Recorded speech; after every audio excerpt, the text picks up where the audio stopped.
I wish that I had the excellence in Sanskrit to be able to give you a distinction based on deep meanings of the roots. I don't have that expertise in Sanskrit. But in terms of the way that we talk about them, introspection is going to be more of a daily practice, as is swadhyaya, but we'll come back to that in a minute. But introspection is going to be, as Pujya Swamiji gives it, your balance sheet of the day, your pluses, your minuses. How many times did you give in to anger, to greed, to your ego? Where were you not so truthful? So introspection is the specifics of sort of the scan of my day, my week, however long it's been since my last introspection. How am I going on my spiritual path? You know, the terms he always uses are, where do I stand?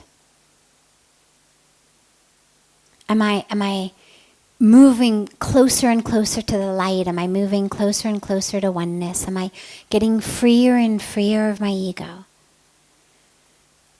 Or am I getting more and more stuck?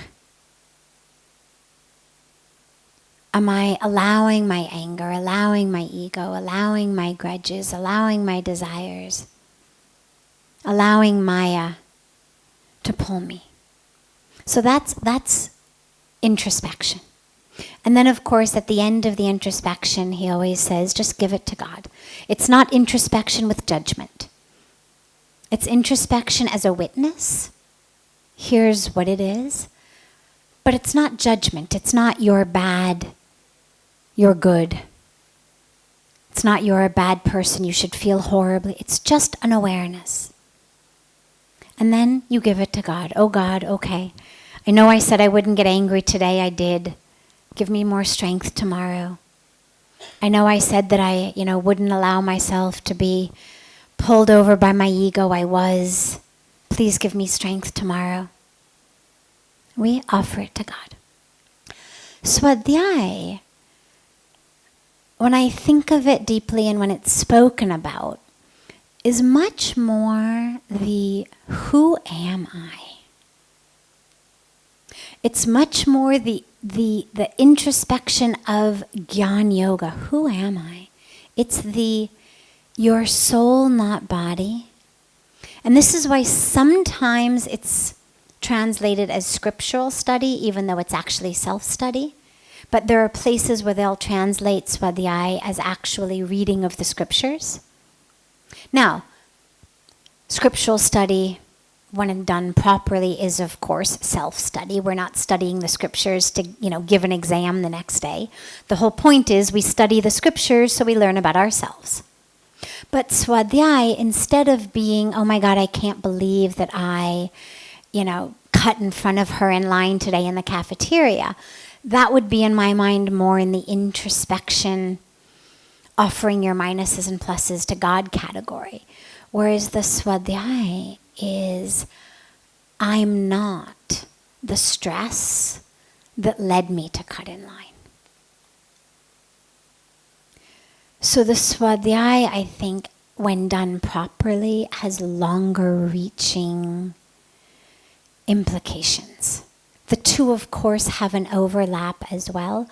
The more swadhyaya you do, hopefully, the more your introspection is filled with plus points.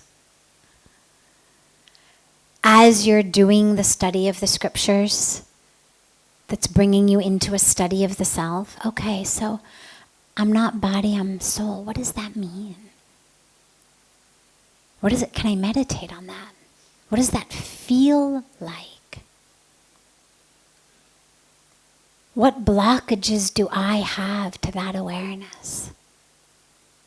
So I think of swadhyaya as a much deeper spiritual quest within. Whereas introspection, I think of much more as a personal evening sort of balance sheet / confession / clearing the, slate for a better tomorrow, honesty with yourself experience.